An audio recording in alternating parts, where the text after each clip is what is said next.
مشہور واقعہ ہے جو بنی اسرائیل کا ایک عابد کا آپ نے سنا ہوگا، میں نے بھی کئی دفعہ اس کو بیان کیا ہے کہ وہ عبادت کرتا تھا، مشہور تھا اور پہاڑوں پہ عابد تھا۔ شیطان آپس میں جمع ہوئے، میٹنگ ہوئی ان کی کہ بھائی اس عابد کو کیسے اس کی عبادت سے ہٹایا جائے۔ وہ ادھر ہے، آپ کو پتا ہے شیطان آلویز آن ہے، ایکٹیو ہے، وہ ایسا نہیں ہے کہ شیطان جو ہے وہ کبھی سوتا ہوتا ہے، وہ اپنا کام پورا صحیح کرتا ہے۔ شیطان اپنا کام اپنی دیانتداری کے ساتھ کرتا ہے، جو اس کا کام ہے اس نے اللہ سے وعدہ کیا، اس کو چھوڑتا نہیں ہے کہ میں نہیں چھوڑوں گا ان کو، اور وہ اپنا کام کرتا رہتا ہے۔ تو بہرحال اس کی بھی اپنی مینجمنٹ ہے، اس کے بھی اپنے امپلائیز ہیں بہت سارے دنیا کے اندر۔ تو وہ ساتھ جمع ہو کے بیٹھا، اس نے بولا بھائی کیسا؟ تو ایک نے کہا کہ کھانے سے، ایک نے کہا کہ اس کو اس سے اس سے الگ الگ الگ، اس نے کہا نہیں یہ سب چیزوں کو کراس کر چکا ہے۔ تو ایک نے کہا کہ میں اس کو عبادت سے گراؤں گا۔ اب آپ دیکھیں کہ جو انسان کی ویک پوائنٹ ہوتا ہے اسے شیطان جانتا ہے۔ کیوں جانتا ہے شیطان؟ آپ بولیں کیوں جانتا ہے؟ آپ کے ذہن میں کیسے آئے گا شیطان آپ کے ویک پوائنٹس کو کیسے جانتا ہے؟ کیونکہ شیطان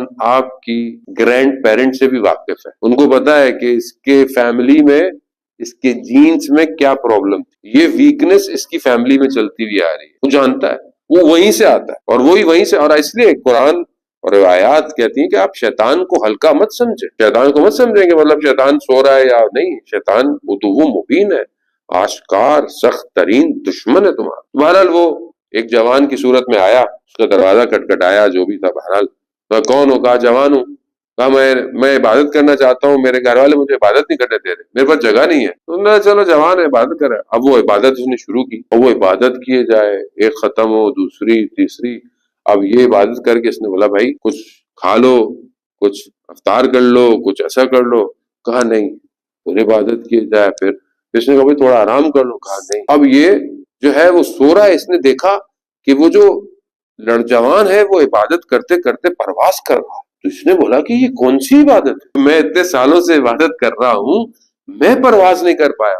تو اس نے اس سے پوچھا، اس کو بڑے واسطے دیے، کیونکہ مجھے توقعات نہیں، تم نہیں کر سکتے۔ کہا نہیں مجھے بتاؤ، مجھے ایسی عبادت کرنی ہے۔ کہا کہ بہت مشکل ہے۔ کہا کیوں؟ کہا میں نے ایک گناہ کیا، اور جب اس گناہ کو میں یاد کرتا ہوں تو میری عبادت اور آگے کی طرف جاتی۔ اب وہ دیکھیں، اس لیے کہتے ہیں عبادت بغیر بصیرت کے بیکار ہے، یعنی بصیرت ہونی چاہیے، انسان کی آنکھ کھلی بھی ہونی چاہیے، صرف عبادتوں سے کچھ نہیں ہو سکتا۔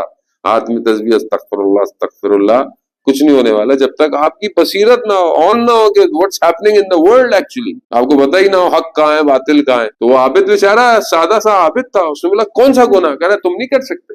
کہا نہیں مجھے بتاؤ۔ کہا شہر میں جا کر ایک خاتون کی جو غلط کام کرتی ہے اس کے پاس جا کر گناہ کو کرو، پھر یہ اور پھر توبہ کرو۔ اب اس نے کہا میرے پاس تو پیسے بھی نہیں ہے۔ کہا یہ لو، شیطان نے پیسے بھی دے دیے، سکہ دیا۔ اب یہ نیچے اترا شہر میں، اب جب یہ نیچے اترا تو لوگ احترام کر رہے ہیں، عابد اتنے عرصے کے بعد پہاڑوں سے نیچے آیا ہے، اور اسے پوچھ رہے ہیں کہ اب اس نے اس کا پتہ پوچھا تو یہ سب لوگ سمجھے کہ یہ ان کو امر بالمعروف کرنے جا رہا ہے۔ وہاں پہنچا، دروازہ کھٹکھٹایا تو سولا کون؟ کہا میں ہوں۔ کہا کیسے آنا؟ وہ بھی پریشان۔ بولا کیسے آنا ہوا؟ کہا مجھے یہ کرنا ہے۔ کہا کہ کیسی باتیں کر رہے ہیں آپ، عابد ہے۔ کہا تمہیں اس سے کیا، پیسے لو اور اپنا کام انجام دو۔ بہرحال آپ دیکھیں کہ وہ خاتون معاشرے میں اس کا کردار اچھا نہیں تھا، مگر بصیرت رکھتی تھی۔ اس نے کہا کہ دیکھیں آپ یہ کام کیوں کرنا چاہتے ہیں؟ کہا کہ تاکہ میں توبہ کروں گا اور میری عبادت میں فرق آئے گا، عبادت اچھی ہوگی۔ اس نے کہا اگر خدا توبہ کا تمہیں موقع نہ دے پھر کیا ہوگا؟ یعنی ایک جملہ اس کا جو ہے وہ اس عابد کو جا کر ہٹ کیا۔